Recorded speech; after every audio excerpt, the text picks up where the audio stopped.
Dr. Radha Mohan Das Agarwal ji. Honorable Minister. Your statement is laid on the table of the House. The third supplementary, Dr. Bhim Singh ji. महोदय, माननीय मंत्री जी ने बहुत विस्तृत जवाब दिया है समय पालन के संदर्भ में और उन्होंने उपाय भी बताने की कृपा की है, लेकिन जो जवाब आया है उसमें समय पालन का प्रतिशत औसत 77% है। हम समझते हैं कि यह बढ़ाया जाना चाहिए। स्पेसिफिक अबाउट योर क्वेश्चन तो ये समय पालन का प्रतिशतता जो 77 है, ये 100% तक ले जाने का कोई उपाय इनके पास है तो बताने की कृपा करें। Honourable minister.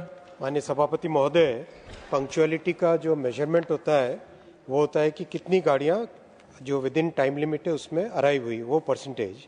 इसको इम्प्रूव करने के लिए 3 अलग अलग अप्रोचेज हैं। पहले तो बहुत सारे टेक्निकल टूल्स लगाए, जैसे आईटी सिस्टम बनाया कंप्लीट, फॉग सेफ्टी डिवाइसेस लगाए, कई जगह टाइम टेबल में जो स्ट्रक्चरल प्रॉब्लम्स हैं उसके लिए एआई बेस्ड एनालिसिस किया है। फिर सेकंड है मेंटेनेंस प्रैक्टिसेस को सिग्निफिकेंटली इम्प्रूव किया है, जिसमें remote diagnostics, IoT based systems.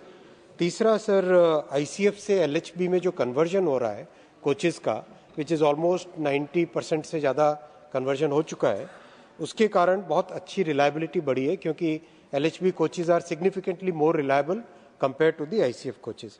और चौथा, जो कोच से ट्रेन सेट में कन्वर्जन हो रहा है, कोच इंडिविजुअल कोचेज होते थे, ट्रेन सेट में पूरी की पूरी train is a single set और उसमें अलग से लोकोमोटिव नहीं लगने की जरूरत होती। तो ये जो coach to train set conversion है, इससे भी रिलायबिलिटी बहुत बढ़ी है।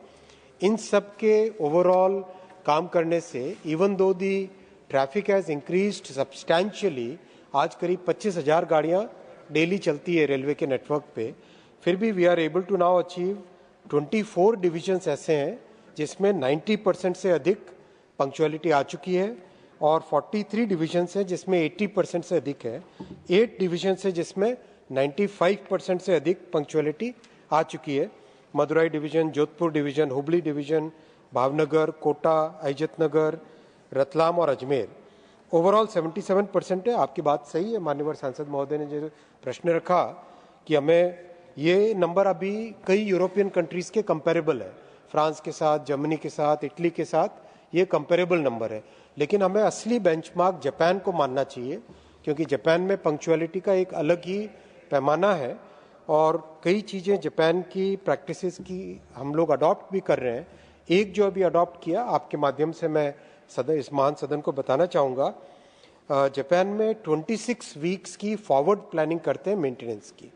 तो 26 वीक्स की फॉरवर्ड प्लानिंग से मेंटेनेंस बहुत स्मूथ होती है। तो ये काम करीब 2.5 साल पहले चालू किया था और उसका रिजल्ट अब दिखने लगा है, और जैसे जैसे ये प्रैक्टिस और ज़्यादा डीपन होएगी और इस्टेब्लिश हो जाएगी, इसका एक सिग्निफिकेंट इम्प्रूवमेंट देश में दिखने लगेगा। Fourth supplementary through P. Wilson ji. Chairman, sir. Honorable Minister, sir, you have given reply to the capacity increase of existing network for last 11 years and completion of infrastructure in various parts of country. Sir, through this August House, I wanted to know whether the government has considered developing a high-speed rail corridor like a bullet train or a Vande Bharat Express connecting Chennai and Delhi, either directly or as a part of an integrated national high-speed rail network to strengthen the north-south connectivity. Thank you, Chairman, sir. Honorable Minister. Honorable Chairman, sir, by now we have been able to upgrade about 80% of our tracks. Track upgradation is a very major program that we have taken in the last decade, and unlike in the past, when the tracks were not really upgraded at this pace, now the track upgradation is very, very serious exercise, and this has really resulted in very good outcome also.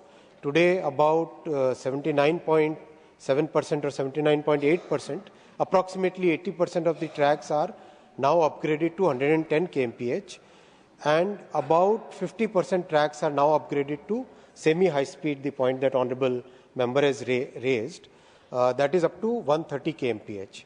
In parallel, we have taken up bullet train projects. 7 new projects have been announced, and Chennai is getting 2 projects. One is Chennai to Hyderabad, second is Chennai to Bengaluru. And with this, Chennai to Bengaluru distance will really shrink. Chennai to Bengaluru journey will become a 73-minute journey, Honorable Chairman, sir. 5th supplementary, Dr. Lakshman ji. Chairman, sir, Indian Railways, as rightly pointed out by our Honorable Minister, made measurable progress in both upgradation and punctuality in the last few years. I'm really happy to know that even it has touched 80% punctuality and in divisions up to 97%.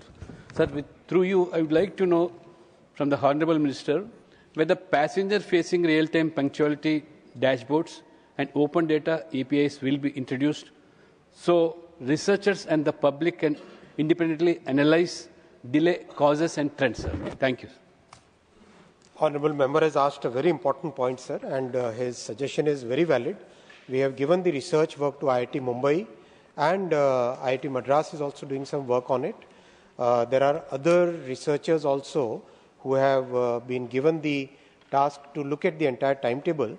And in the recent times, IIT Bombay has done some very good work on this entire timetable optimization, which now is taken up by CRIS, the Railway Information System Managing Entity, and they are now updating in a real time. So this has given us very good tool for optimizing the network. It's a very complex network, Honorable Chairman, sir. And given the size and magnitude of the operations, we operate about 25,000 trains every day. One of the key challenges we face is it's a mixed traffic. Many countries like Japan, South Korea, Taiwan, they basically constructed passenger corridors separate, and the conventional lines were reserved then for the freight corridors. So that really helped them. So this is the thought process by which in the current budget, new high-speed passenger corridors, 7 corridors have been announced in the recent budgets. Now, question number 227, Shriman Javed Ali Khan ji. Honorable Minister. रख दिया गया। The माननीय first सभापति supplementary, जी, Shriman Javed Ali Khan ji. माननीय सभापति जी, हथकरघा उत्पादन के लिए वस्तुओं के आरक्षण अधिनियम 1985 के संबंध में मेरा ये प्रश्न है।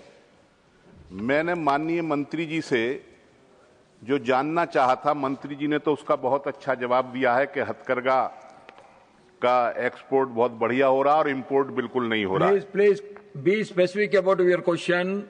Please be sharp. बहुत दिनों में नंबर आया है सर, थोड़ा पूछने दीजिए। Please. सर, मेरा प्रश्न ये है कि आज भारत के बाजार में चाइना, वियतनाम और बांग्लादेश के वस्त्रों की भरमार है, और इस एक्ट के तहत धारा 3 में कुछ वस्तुएं संरक्षित कर दी गई हैं कि ये हैंडलूम में ही बनेंगी, जैसे साड़ी, धोती, तौलिया, लेकिन विदेशों से बनकर के ये उत्पाद हमारे देश के अंदर आ रहे हैं और बड़ी तादाद में बिक रहे हैं। यहां तक कि बनारसी साड़ी तक चाइना की बनी हुई आ रही है, जो हमारे हथकरघा उद्योग को प्रभावित कर रही है। और इसी एक्ट की धारा है सर, जिसमें 4 धारा, जिसमें एक सलाहकार समिति तय करती है कि कौन कौन से उत्पादों के लिए हथकरघा क्षेत्र का आरक्षण है। वो 11 वस्तुएं हैं। मैं माननीय मंत्री जी से ये पूछना चाहता हूं कि इन 11 वस्तुएं जो आरक्षित की गई हैं सलाहकार समिति की सिफारिश पर, उनमें क्या विदेशों से उत्पाद आकर के हमारे बाजारों में बिक रहे हैं, और क्या सलाहकार समिति जो इसकी निगरानी करती है उसका गठन हुआ है या नहीं हुआ है अभी तक? Honorable Minister. माननीय सदस्य जावेद साहब बहुत विद्वान आदमी हैं, अनुभवी भी हैं, और अनुभवी के बगल में भी बैठे हुए हैं, और इसलिए उनके प्रश्न भी शरीर के अनुरूप ही है। लेकिन मैं एक निवेदन करना चाहूँगा कि थोड़ा सा मेरी बात को गंभीरता से सुनेंगे, क्योंकि इन्होंने जिस मुख्य विषय को लाया और उसमें ये समझने की जरूरत होगी कि हैंडलूम क्या कर रहा है, उसके दायरे क्या हैं। 11 को इन्होंने दिया है सलाहकार सभी, उसका भी मैं जवाब देता हूं। माननीय प्रधानमंत्री जी के नेतृत्व में वोकल फॉर लोकल और आत्मनिर्भर भारत की पहचान। अरे जयराम बाबू, जयराम बाबू, जयराम बाबू, जयराम बाबू, ऐसे काम नहीं चलेगा कि हर चीज पे उंगली उठा दीजिएगा बैठे बैठे। हम जवाब ही दे रहे हैं, हम जवाब दे रहे हैं, ऐसे नहीं चलेगा।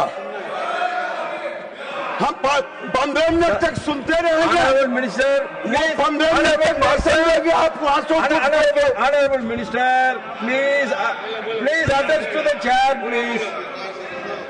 Please attach to the chair. फिर से मैं बोलता हूं, उनको अच्छा लगे या ना लगे। माननीय प्रधानमंत्री के नेतृत्व में वोकल फॉर लोकल और आत्मनिर्भर भारत की पहचान भारतीय हैंडलूम सेक्टर है, इसी का ये जवाब है। माननीय प्रधानमंत्री नरेंद्र मोदी के नेतृत्व में पहली बार 2015 में जो ढिढोरा पीटते हैं गरीबों के मसीहा बनने का, एक कहा कि गरीबी खत्म कर देंगे, कभी बुनकरों को सम्मान नहीं दिया। 2015 में 7 अगस्त को हैंडलूम दिवस मनाने का शुरुआत किया, या सुनने का धैर्य रखिए, हैंडलूम डे के रूप में मनाने का शुरुआत किया। यह एक संदेश था कि देश अपने बुनकरों के सम्मान और योगदान को अब खुले दिल से स्वीकार रहा है, उसका भी जवाब दे रहा हूं। आज दुनिया का 95% हैंडलूम भारत में ही बनता है, और ये वीमेन लेड सेक्टर है। 70% महिलाएं ही इसमें भागीदार है। हम उधर नहीं देखेंगे, वो जितना बोलना है बोलते रहे। और आज देश में 28.20 लाख लूम, ये प्रतिदिन, पहले इसका कोई सेंसस नहीं था, हमने 24/7 बना दिया। हर ट्रेनिंग ले बीभर से जुड़ा हुआ है। मैं उसके प्रश्नों का जवाब पर आ रहा हूं। लोग भरते जा रहे हैं। अभी तक हम लोगों ने 28 लाख लूम, जिसमें 25 लाख ग्रामीण सेक्टर में है, और इस सेक्टर में 35.22 लाख बुनकर कामगार जुड़े हुए हैं। ये सुनना पड़ेगा। पहले डिजाइन सेंटर, पहले कामगारों के लिए डिजाइन सेंटर नहीं था, समर्थ जैसा स्कीम भी नहीं था। अब समर्थ स्कीम है, और ये स्कीम लूटने का नहीं है, ये एम्प्लॉयर को देता हूं, हैंडलूम को देता हूं, हैंडीक्राफ्ट को देता हूं, और वो 100% रोजगार और स्वरोजगार है। यह सेक्टर वास्तव में, फिर वही आता हूं, सबका साथ सबका विकास है। और अनुसूचित जाति जनजाति 10 लाख से अधिक कामगार काम कर रहे हैं। Honorable Minister, you be specific about your answer, please. Be sharp. You need not explain every word of them. Please be महोदय, मैं specific जवाब about your देता हूं, मैं 1 मिनट में जवाब दे रहा हूं, लेकिन एक चीज बताया जाए, वो प्रश्न करने के लिए 7 मिनट तक पूरा ब्यौरा दिए, और हमको 3 पेज नहीं पढ़ने दीजिएगा। ये इसलिए हम 1 मिनट तो सुने, धैर्य तो रहे। सरकार की अच्छाई को सुनना कोई बुरा काम तो नहीं है। हम तो किसी को गाली दे नहीं रहे हैं। हम ये कह रहे हैं, हैंडलूम आज सचमुच में नहीं के बराबर इंपोर्ट हो रहा है। 2004 से 14 के बीच में कोई बीभर सर्विस सेंटर नहीं था।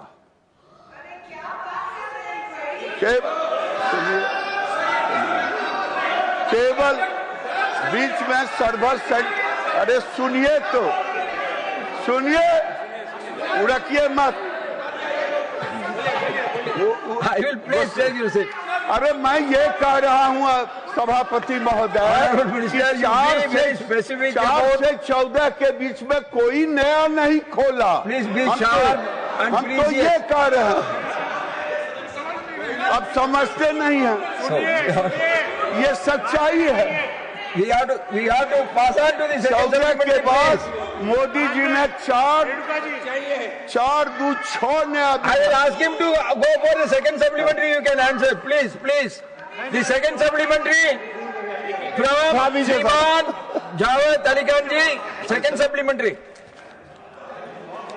Sir, You have to answer for 5 questions. Don't worry. माननीय सभापति जी,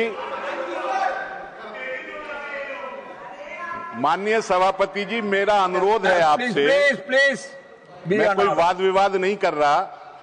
मेरे जो लिखित सवाल हैं वो और सप्लीमेंट्री, उनको आप जरा नजर डाल लीजिएगा और मंत्री जी के जवाब पर भी नजर डाल लीजिएगा। You मेरा please दूसरा be specific supplementary about your सवाल ये question. है, Otherwise, Mantri will give a lamba answer. Please.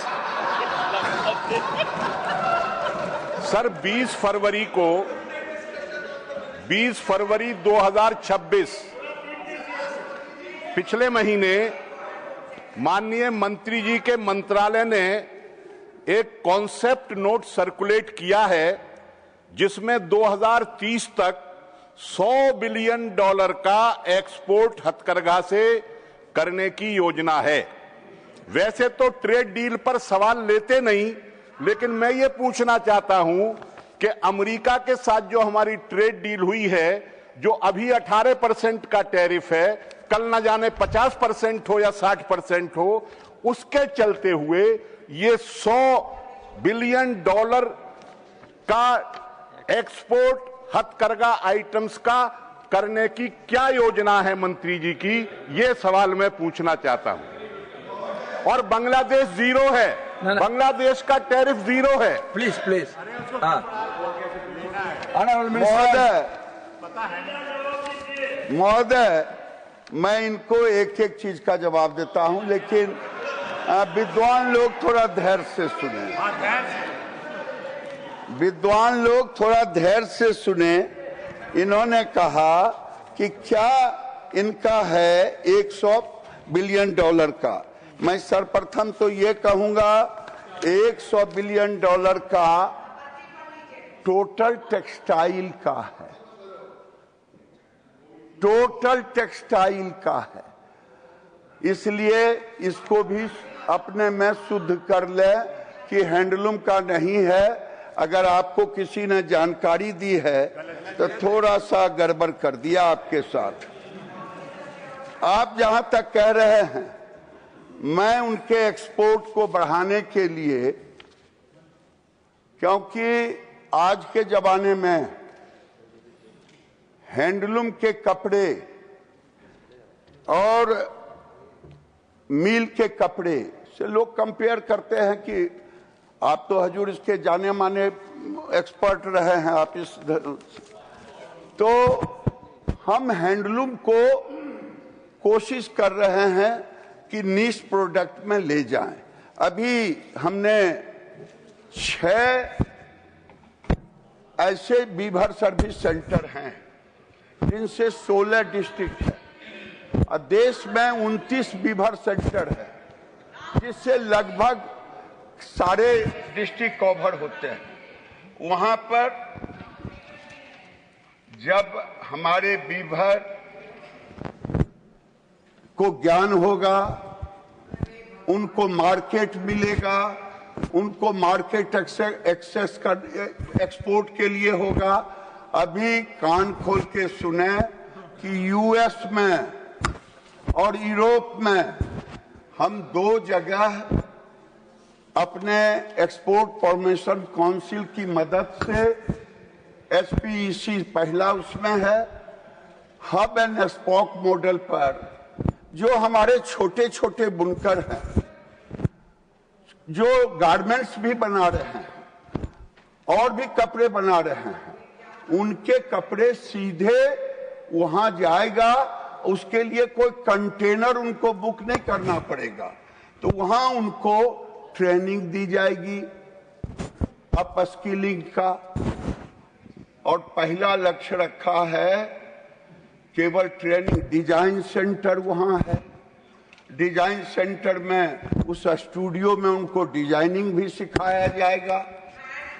और तो और अब AI टेक्नोलॉजी का सवाल है, केवल नंग धड़क होने से AI नहीं खराब हो जाएगा।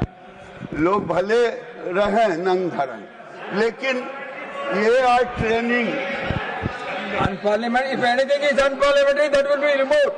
If anything is unparliamentary, that will be expunged. सुनने में पूरा देश को बदनाम करने का काम किया, अभी सुनने में दिक्कत हो रही है। दिक्कत क्या है? सुनिए, Please be specific about your answer. हम बता रहे हैं Minister sir, please. महोदय, हम इलेक्ट्रॉनिक जकार्ड से व्यवस्थित कर रहे हैं। 300 इलेक्ट्रॉनिक जकार्ड दे रखा है। और AI, जिस AI के खिलाफ में ये लोग हैं, वो AI के माध्यम से एक भी गड़बड़ होता है डिजाइन तुरंत रोक देता है। सीखना हो तो सीख ले जा सकते। और महोदय, वही नहीं, हमने AI समिट में महोदय, हम नहीं देख रहे हैं उधर के कौन क्या बोल रहे हैं, हम तो केवल आपको देख रहे हैं महोदय। अब जिनको बोलने की आदत है बोलते रहें। महोदय, नए पैटर्न का जकार्ड विभिन्न ट्रेनिंग भी वहां देंगे, देना शुरू किया। क्वालिटी कंट्रोल, एक्सपोर्ट क्वालिटी पर फोकस करना और 40 से 50% प्रोडक्टिविटी भी बढ़ेगा। ये एक्सपोर्ट के लिए ये जो हमारा विभिन्न सर्विस सेंटर है, इसको निफ्ट से भी जोड़ा है। वो निफ्ट के बच्चे, निफ्ट के टीचर वहां जाके डिजाइनर को डिजाइन भी देंगे और उनके साथ मिलकर के एक मार्केट असेसमेंट भी करके उनके साथ।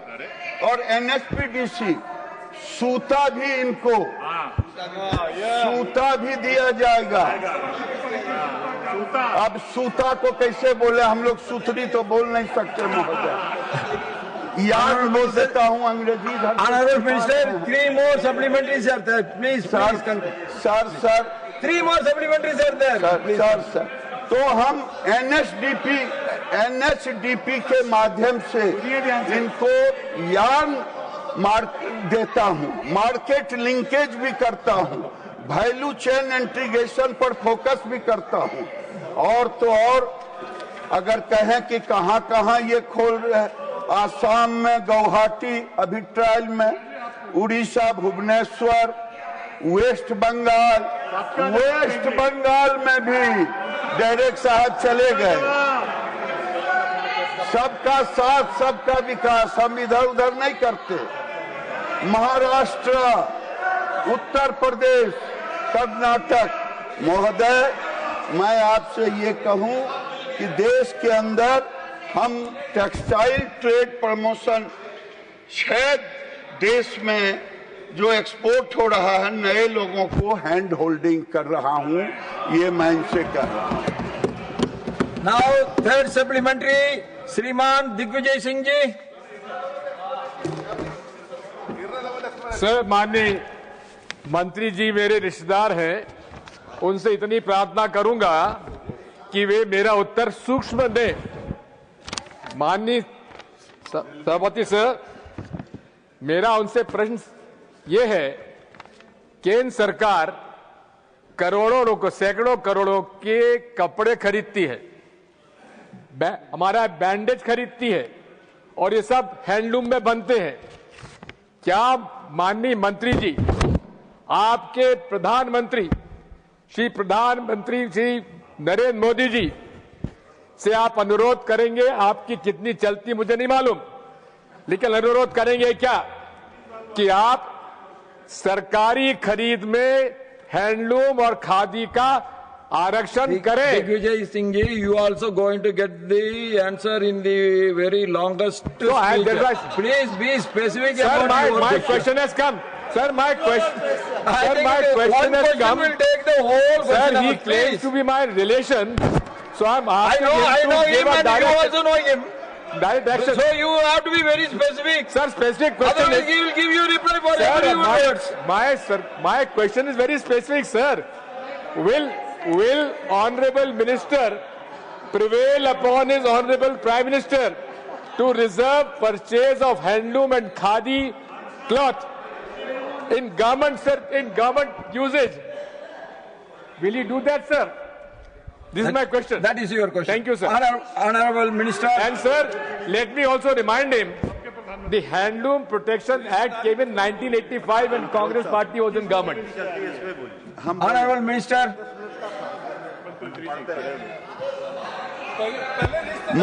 महोदय, पहले तो हम लिस्ट ले आए हैं, कुछ खोजने का मौका दिया जाए कि इनके कई मुगल सम्राट से भी रिश्तेदारी रहा है, तो मैं वो भी रिश्तेदारी का सूची दूंगा। जहां तक इन्होंने जो विषय रखा है, ये विषय इनको जान करके खुशी होनी चाहिए। छत्तीसगढ़ की सरकार ने यूनिफॉर्म जितना बनता है वो हैंडलूम से खरीदने की व्यवस्था की गई है और इसकी चिंता न करें। दूसरा, मैं निवेदन करूंगा, इनको अपॉइंटमेंट मिलता है कि नहीं अपने युवराज से मैं नहीं जानता, लेकिन हमको प्रधानमंत्री से 5 मिनट में बातें होती रहती है जब चाहता है। और दूसरा, प्रधानमंत्री सबके होते हैं, प्रधानमंत्री देश के हैं, ये माने या ना माने, लेकिन प्रधानमंत्री सबके होते हैं। Fourth supplementary, Ms. Dolasan ji. Thank you, Chairman, sir. Through you, I want to know from the Union Government and Honourable Minister that whether the Mandatory Food Packaging Material Act 1987 has been diluted by the department, and if so, what preventive measure is going to take by the Union Government to protect handloom and textile industry and for the betterment of the health of our countrymen. Why the Union Government run National Textile Corporation, NTC, NJMC of handloom industry are all closed for the last few years. What measures are going to take to prevent this, and what our Honourable Minister has stated already in the floor of the House, whether he will authenticate all those data. Thank you. Honourable Minister. जो भी एक तो अभी प्रमाणित ये कर दें कि जो पूछ रही हैं वो हैंडलूम से जुड़ा हुआ है कि नहीं, ये अभी प्रमाणित कर दें। इतने पुराने सदस्य हैं, ये कहाँ का कुनमा जोड़ रही थी, इनके दिमाग पर झूठ बैठा हुआ है फूड ग्रेन, और ये पूछ रही हैं कि इसमें हैंडलूम का है। महोदय, सरकार प्रतिबद्ध है फूड ग्रेन के लिए, जो होता है वो जूट में है, हैंडलूम में नहीं है। The fifth supplementary, Honourable Member Shrimati Ranjit Ranjan जी। मैं आपके माध्यम से मंत्री साहब से पूछना चाहती हूँ, चूंकि ये मुद्दा हस्तकरघा उद्योग आयात सस्ते आज से जुड़ा हुआ है, मैं कश्मीर की तरफ आपका ध्यान आकर्षित करना चाहती हूँ सर, आपके माध्यम से। बहुत इम्पोर्टेंट है, वहाँ पे जब आप जो कालीन बनाते हैं, जो एक आर्ट है, जो शॉल बनाते हैं, जो हाथ से बनाते हैं सर, 6 महीने से लेकर 3-3 साल लगते हैं। कोई शॉल 1 लाख से लेकर 1 करोड़ तक का शॉल और कारपेट है, लेकिन उनका निर्यात दिनों दिन कम होता जा रहा है, क्योंकि हम सस्ते दाम में उनकी जगह मशीन के कारपेट ने ले ली है, जो हाथ से बुनकर वहां पे 70 साल का बुजुर्ग भी सर बिना चश्मे के 6 महीने, साल 2 साल वो बुन के, वो आर्ट है। कहा जाता है सर कश्मीर में कि ये अब आखिरी सांस लेती हुई आर्ट है, कला है। तो क्या सरकार कश्मीर की इस कला को बचाने के लिए कोई पैसिफिक योजना लेके आ रही है, ताकि हमारी ये जो कला है जिसका पूरे विदेशों में चर्चा होती है लेकिन मर रही है, बुनकर के जो सर युवा है वो अब इस आर्ट की तरफ नहीं जाना चाह रहे हैं, क्योंकि उनको बहुत ही मिनिमम मजदूरी के रूप में उसका आर्ट का पैसा मिलता है। तो सरकार क्या इस तरफ गंभीरता से कश्मीरी आर्ट को बचाने के बारे में सोच रही है? बहुत बहुत धन्यवाद सर आपका। ऑनरेबल मिनिस्टर महोदय, मैं इनके सुझाव को सर आंखों रखता हूं, क्योंकि ये जिस तरह से संवेदना प्रकट की है भारत की सरकार नरेंद्र मोदी जी ने, वहां सबसे पहला काम किया है सिल्क की पहचान के लिए एक लैब दिया। जब तक आज सिल्क में, और दूसरा कारीगर वो है, जो कारपेट है, कैसे प्रमोट करें, कारपेट को प्रमोट करने के लिए, और उनके जो कपड़े बनाते हैं, शॉल बनाती हैं, उनको प्रमोट करने के लिए हम विदेश भेजते हैं, बाजार देते हैं। अब जहां तक मार्केट का सवाल है महोदय, कि अभी भी दुनिया के बाजार में हैंडमेड का डिमांड है। ये अलग बात है कि पैटर्न, कलर, लोग अब दूसरे सूते में आ गए हैं, आप जानते हैं। तो मैं इनके संवेदना को, मैं अपना संवेदना इससे पहले ले चुका हूं, और प्रधानमंत्री जी उसके ऊपर ज्यादा चिंतित हैं। Oh, now question number 228, doctor John Brittas. Sir, question number 228, sir. Honorable Minister. The statement is laid on the table of the House. The first supplementary, Dr. John Britta ji. Thank you, sir. Sir, one good thing about the Railway Ministry is that he's an expert in showcasing and marketing. And no wonder he is given the additional portfolio of information broadcasting, sir. Sir, he has given 7 surveys in the 5-page answer. And one of the surveys, sir, was announced in the 2018-19 budget, that is Shornur-Ernakulam. Southern Railway informed me that the DPR has been submitted and he is sitting on this DPR for last 1 year. Still he speaks about the survey, sir. Sir, on a specific question, he has said that Shri E. Sridharan's letter has been forwarded to Railway Board for examination. My question to him is that, examination for what? Is it for railways to prepare the DPR or to authorize Shri Sridharan to prepare the DPR? And will he consider this proposed project as a high-speed corridor, since Kerala has been left out from the high-speed corridors announced in the budget? Honorable Minister. Sir, honourable member has made a very derogatory remark. Definitely, this is not. No,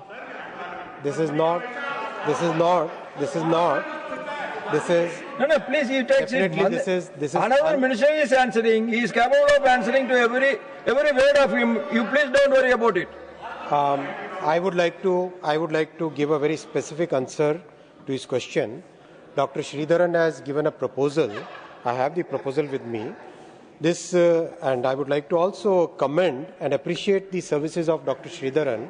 Even at 93 years, he is so active and he is so always looking at new ideas. Dr. Sridharan's proposal basically says that the state government has no expertise in railways. Second, he says his proposal is basically for a 180 kmph railway line. He has given option of 16 tons low axle load railway line at standard gauge, and he has proposed a elevated line throughout the entire north to south in Kerala. his estimate is about 54,000 crore rupees for the elevated line.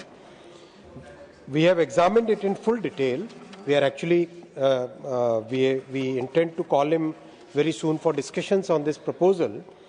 Normally, elevated lines cost about 300 crore rupees per kilometer. So basically today we have three options to make sure that Kerala has very good connectivity throughout the state. Option number one is what the state government had given, the K-Rail project, which was on an embankment. Option two is what railway has taken up, the surveys all the way from Mangalore to Shornur, Shornur to Coimbatore, then Shornur to Ernakulam, Ernakulam to Kayankulam via Kottayam, then Kayankulam to Thiruvananthapuram, and Thiruvananthapuram to Nagercoil. So that's one, basically, that is on surface. Option three is what Dr. Sridharan has proposed, which is on elevated. Now, out of these three options, we have to look at what is the best option and what is the most cost effective and which is the solution which actually solves the problem.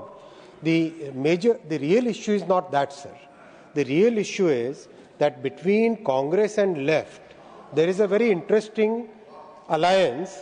I call it CCP, Communist Congress Party, and their only and only aim is to stop every project which goes on in Kerala. And, sir, each and every project which is there in Kerala, they have no intention. You had a little allegation against the ministry. They have no intention, sir, to complete any project. We have given money for land acquisition. They don't want to acquire land. You please take your seat. In your second supplementary, you can raise it. Whatever you should not. Sir, 100. Please take your seat. Sir, please take your seat. Please. Sir, let him continue. Sir, 106 ROBs and RUBs are pending because the state government is not giving any support for that. Sir, 1,900 crore rupees have been deposited for land acquisition. We don't know what is the situation of land acquisition. Sir, Shabri line, which has been there for so many years, such a important, after so much persuasion, finally the state government has started the land acquisition. Sir, is this the way to serve the people of Kerala, sir? And after that, honourable member makes such allegations. First, he should look at his own thing before he makes allegations. Bidaji, let him say. You are now. You can ask him again whatever you want, sir. You should show fraction of consideration which you showed to Mr. Mittal yesterday, sir. I had asked a specific question: who will prepare the DPR on the basis of the proposal of Sridharan, and will it be considered a high-speed corridor as Kerala has been left out? He didn't answer that. He made some wild political allegation. Sir, my second supplementary to him is that he is showcasing all the projects which were announced, say 12 years back, 15 years back. He talked about Shabli railway line. It was announced 28 years back when Mr. Devagowda was the Prime Minister. Mr. Devagowda is still here, sir. You can check with him. At that time, sir, it has to be executed by the railway alone. After 28 years, they made the state government to share the expenditure. Is it fair? Now he is accusing the state government of not cooperating. So my question to him is that, is it prudent on his part to showcase all the old proposals announced in the railway budgets, starting, say, 1996 onwards, and presenting a picture that he is showing abundance to Kerala, and also making such unfounded allegations against state government? My second supplementary, sir. Sir, Nemam terminal project. Now only you are coming to the second supplementary. Nemam terminal then project. why you are shouting? When he is speaking, you also listen to him. Yes, I will. I listen. Now they have to listen sir, when you are making your speech. Nemam terminal project, which was announced 14 years back, sir. You are also in Kerala. You know the importance of Nemam to decongest Trivandrum Centre. Sir, as it was conceived,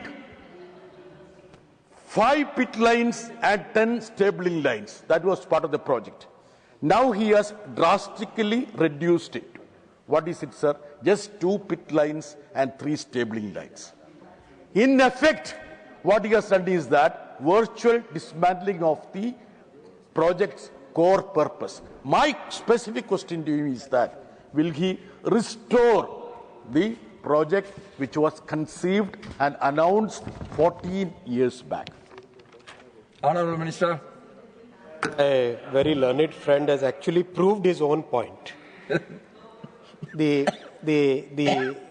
state of Kerala has been Keralam has been ruled by left and Congress from time to time, sir.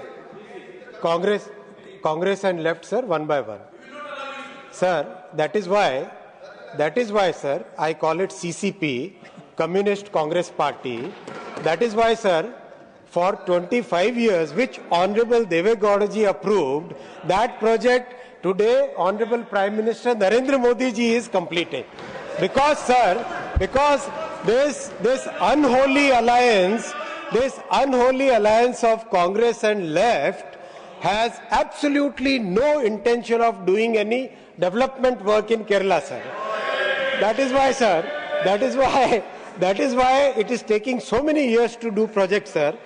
Sir, I'll once again tell, sir, that this CCP has absolutely no intention of doing any work, sir.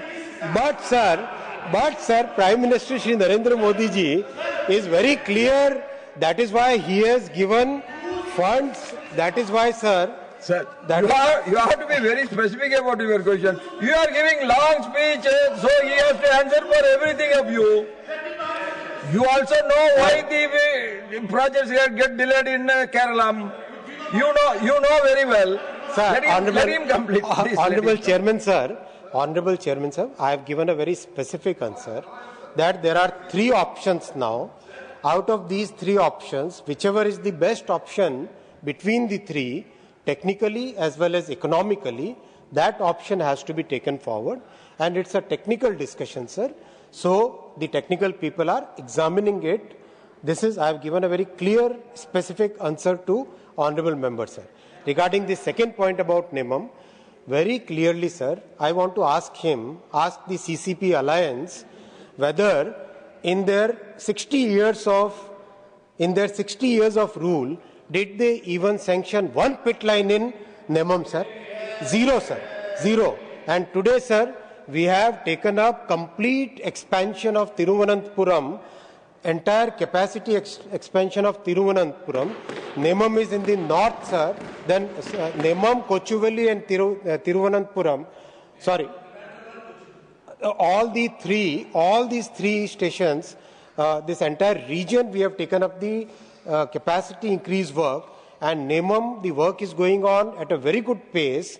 I received the report yesterday. There was an unstart question by Honorable Brittaji or some other honorable member.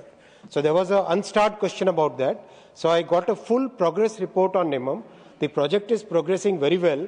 Honorable John Brittaji is a very learned journalist, and he knows how to create a false narrative. So his expertise is in false narratives. That is why he is creating that false narrative. The project of NEMAM expansion is as per the ground report, as per the feasibility, as per the actual requirement from the fields. So you mean out of the 3 proposals, 3 ways, you are definitely giving one to Kerala? You are sure about that?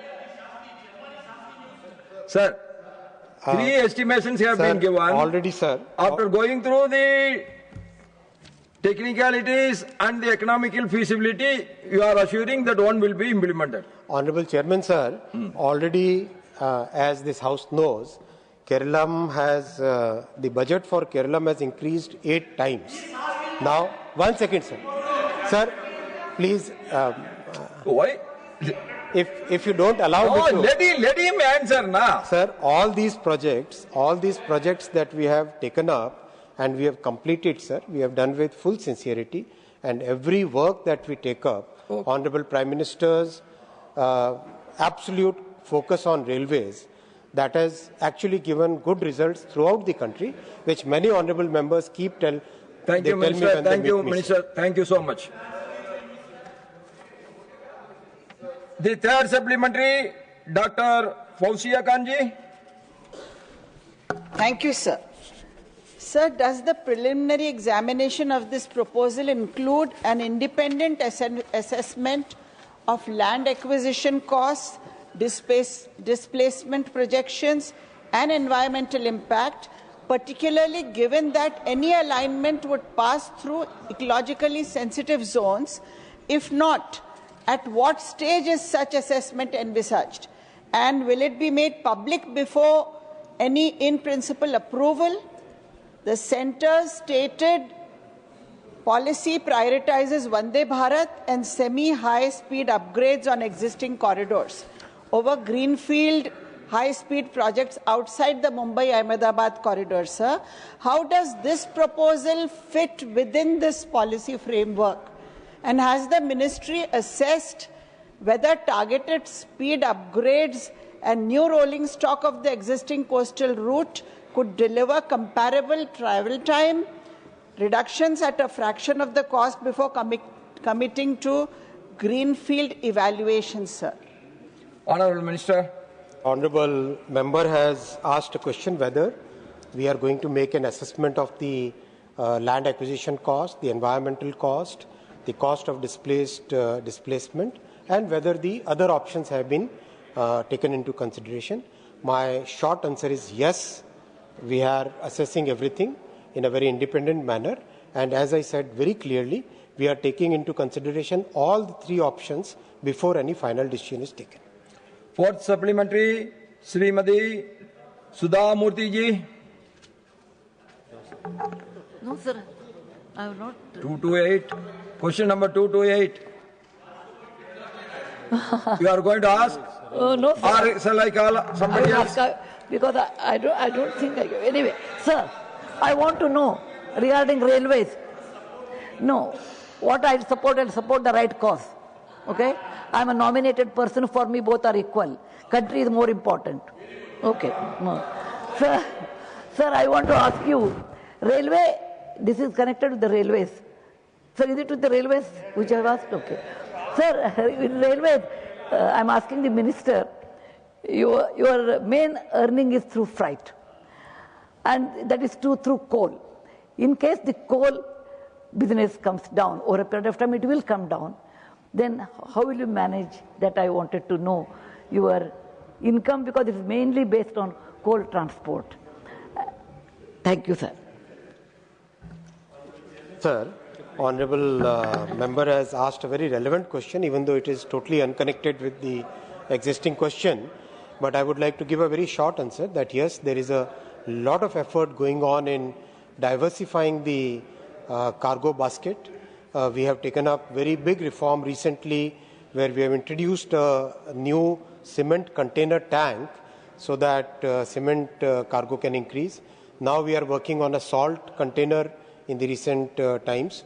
A lot of very good POC work has been completed. So the concept is now proven, and now it has gone for the safety checks. Now we are working on food grain, a new specialized container. Then, in a sense, moving away from being dependent on coal, that is a major focus for railways.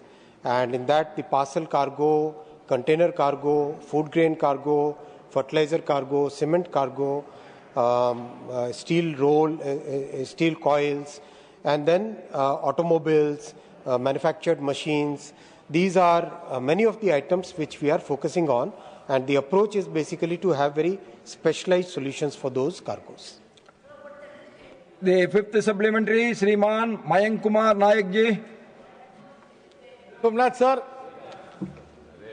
माननीय chairman sir, माननीय प्रधानमंत्री आदरणीय नरेंद्र मोदी जी के नेतृत्व में railway मंत्री आदरणीय अश्विनी वैष्णव जी जो रेल मंत्रालय को नई नई ऊंचाई दे रहे हैं, जैसे वंदे भारत ट्रेन हो या आधुनिक रेलवे स्टेशन हो या देश में सबसे पहले चलने वाली बुलेट ट्रेन हो, मैं माननीय मंत्री जी पूछना चाहता हूं कि आपके माध्यम से कि ये बुलेट ट्रेन अहमदाबाद के और मुंबई के बीच में चलने वाली है, तो अभी का उसका स्टेटस क्या है और वो कब तक शुरू हो सकती?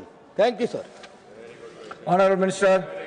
सर, ये प्रश्न भी एग्जिस्टिंग जो प्रश्न है उससे संबंधित नहीं है, लेकिन ये प्रोजेक्ट का मैं लगातार रिव्यू करता हूँ, इसीलिए मैं इसका आंसर आपको दे पाऊँगा।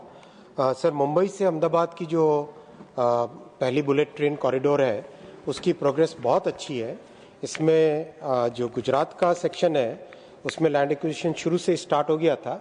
महाराष्ट्र में जब तक श्री उद्धव जी ठाकरे जी सीएम थे तब तक उन्होंने लैंड एक्विजिशन के लिए परमिशन नहीं दी थी, लेकिन उनके हटने के बाद में आगे प्रोजेक्ट चालू हुआ।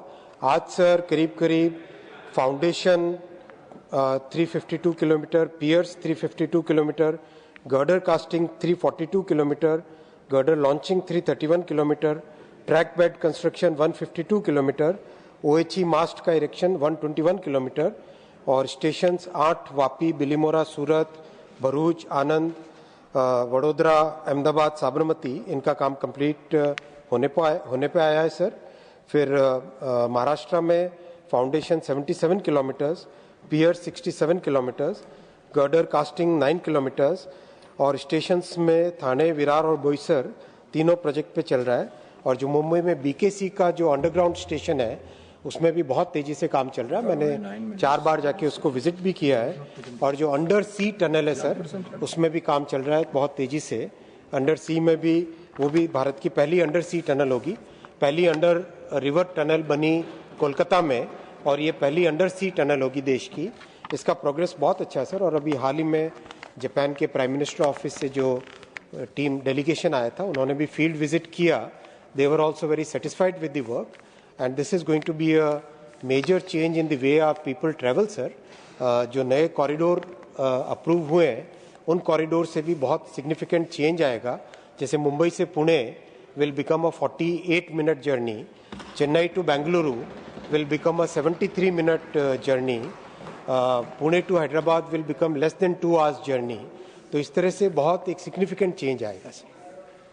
नाउ क्वेश्चन नंबर 229 श्रीमान मानस रंजन मंगराज जी। Honourable minister. So third supplementary doctor Bhim Singh ji. महोदय, उड़ीसा राज्य में ये परियोजनाएं चल रही हैं। इनमें 21 परियोजनाओं की जानकारी दी गई है कि ये परियोजनाएं ऑन गोइंग हैं। हम जानना चाहते हैं कि इन परियोजनाओं का कोई समय सीमा निर्धारित की गई? समय सीमा बता। Honourable minister. माननीय सभापति महोदय, उड़ीसा में बहुत लंबे टाइम तक उड़ीसा को वंचित रखा गया था, लेकिन माननीय प्रधानमंत्री श्री नरेंद्र मोदी जी के जिम्मेदारी लेने के बाद से उड़ीसा में बहुत सारे नए प्रोजेक्ट सैंक्शन हुए हैं। अगर मैं केवल जो सैंक्शन हुए प्रोजेक्ट्स उनकी भी अगर आपके सामने चर्चा करूं तो नॉर्थ उड़ीसा में जो प्रोजेक्ट हुए हैं, बुरामुरा चाकलिया जो कई वर्षों से डिमांड थी, बादाम पहाड़ से केउंझर ये भी बहुत वर्षों से डिमांड थी, बांगरी पोसी से गौरू महिसाणी ये भी लंबे टाइम से डिमांड थी, ये सैंक्शन हुआ। फिर बोंडामुंडा से रांची की डबलिंग, रांची पास में झारखंड में है। सरडेगा से भालूमुड़ा, ये अपना छत्तीसगढ़ में भालूमुड़ा, तो ये भी सैंक्शन हुआ। फिर जो कोस्टल एरिया है सर इसमें देखें, खड़गपुर से विजयनगरम, बेसिकली बंगाल से उड़ीसा होते हुए आंध्रा तक इसका 3rd लाइन सैंक्शन हुई। 4th लाइन का डीपीआर का काम चल रहा है। पैरादीप से बोड़ोबंदो 3rd और 4th लाइन सैंक्शन हुई। पुरी से कोणार्क 3rd लाइन, पुरी से कोणार्क न्यू लाइन सैंक्शन हुई। फिर अगर वेस्टर्न और सदर्न देखें तो संबलपुर से झारपड़ा 3rd और 4th लाइन, झारसुगुड़ा से सासन से सरला 3rd और 4th लाइन, डोंगापोसी से जरोली 3rd और 4th लाइन, झारपड़ा से बुढ़ापंग 3rd 4th लाइन, बुढ़ापंग से सालेगांव 3rd 4th लाइन। फिर जूनागढ़ से नवरंगपुर एकदम नया लाइन सर, ये पूरा ट्राइबल एरिया है और बहुत ज़रूरी था इसमें रेलवे की कनेक्टिविटी देना। तो जूनागढ़ से नवरंगपुर, नवरंगपुर से जयपुर, जयपुर से मलकानगिरी और मलकानगिरी से भद्राचलम, ये बहुत ही एक इम्पॉर्टेंट कंप्लीट एक नया रेलवे कॉरिडोर बनेगा। फिर एक मिसिंग लिंक था सर थिरुबाली से गुणुपुर, वो भी सैंक्शन किया। फिर बरगढ़ से नुआपाड़ा भी सैंक्शन हुआ और कोरापुट से कोटावसला की डबलिंग सैंक्शन हुई, काम सब जगह चल रहा है। कोरापुट से सिंगापुर रोड की डबलिंग भी हुई और विजयनगरम से टिटलागढ़ जो वेस्टर्न उड़ीसा को आंध्र प्रदेश से जोड़ता है सर, उसकी 3rd लाइन का भी सैंक्शन हुआ। बरसुआ से बिमलागढ़ की डबलिंग भी सैंक्शन हुई। और सर जो 50-60 वर्षों से पेंडिंग था प्रोजेक्ट खुर्दा से बोलांगीर, वो आज खुर्दा से दसपल्ला 106 किलोमीटर कंप्लीट हो गया और बोलांगीर से पूर्णा कटक 120 किलोमीटर कंप्लीट हो गया। और जो बाकी जो 75 किलोमीटर है उसमें 7 टनल्स हैं, 7 में से 6 कंप्लीट हो गई है, एक और टनल जस्ट अब कंप्लीट होने वाली है। तो ओवरऑल सर उड़ीसा में इन 12 वर्षों में 2000 किलोमीटर से ज़्यादा का रेलवे ट्रैक्स का काम हुआ है। बहुत सिग्निफिकेंट प्रोग्रेस है और अब तो डबल इंजन की सरकार है, वहाँ पे बहुत अच्छा कोऑपरेशन श्री मोहन चरण मांझी जी से मिल रहा है। तो ओवरऑल सर उड़ीसा का जो कई वर्षों से निगलेक्ट हो रहा था वो आज उड़ीसा में करीब 91,000 करोड़ रुपीस का इन्वेस्टमेंट हो रहा है। The 4th supplementary, Srimati Sulada Dev. Thank you so much, Honorable Chairman Sir, for giving the permission. माननीय मंत्री जी मेरे उड़ीसा से हैं। माननीय मंत्री जी मेरे जिला कटक के जिलापाल भी रह चुके हैं।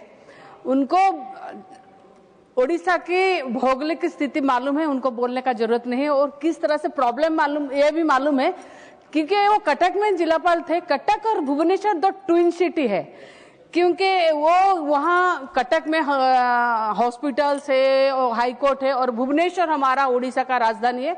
कटक के लोग भुवनेश्वर जाते आते रहते हैं पढ़ने के लिए भी और काम करने के लिए भी।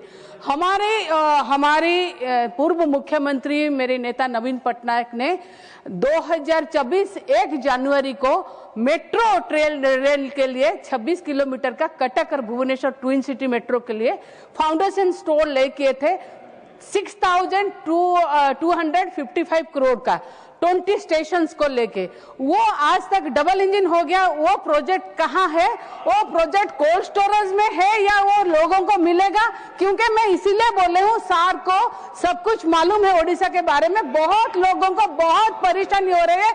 मेरा डिमांड है कि उसको कोल्ड स्टोर से लेके जल्दी से जल्दी लोगों के पास पहुंचाए। Thank you so much sir. Honourable minister sir, अगर आप परमिशन दे तो मैं उड़िया भाषा में जवाब दूं सर।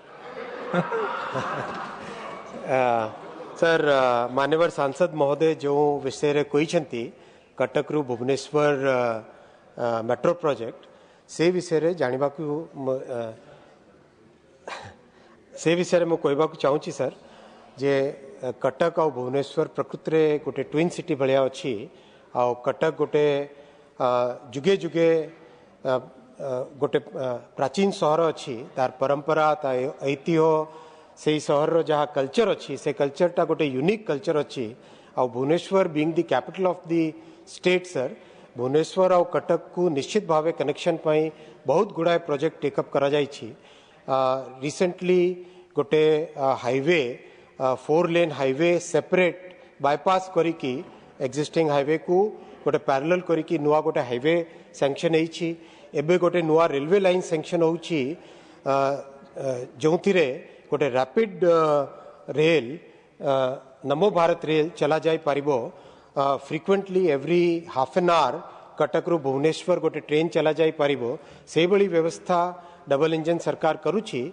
माननीय सांसद महोदय निश्चित भाव जानिछंती जे जेते बेले एही प्रोजेक्टटा टेकअप करा जाइथिला कटक भुवनेश्वर मेट्रो सेते बेले मध्य एही प्रश्न उठिथिला जे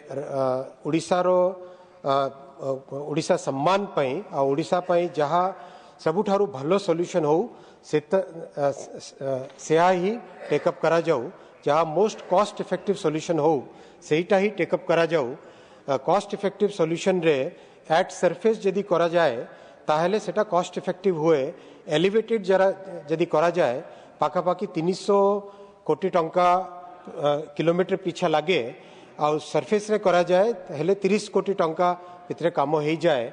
आ सॉल्यूशन आम हेला कटक और भुवनेश्वर को कनेक्टिविटी देवाटा से सॉल्यूशन पाई कनेक्टिविटी देवा पाई जदि 30 करोड़ रुपीस पर किलोमीटर काम हो पारे ताहले कहीं 300 किलोमीटर्स पर किलोमीटर 300 करोड़ रुपीस पर किलोमीटर इन्वेस्ट करिबा अल्टीमेटली एटा लोकों को पैसाटा भलो भावे इन्वेस्ट हेबा कथा सेहा आमर मनोवृत्ति अच्छी से कटक और भुवनेश्वर जहाँ मेट्रो प्रोजेक्ट अच्छी से हम निश्चित भावे मान्य Now the House stands adjourned to meet at 2 p.m.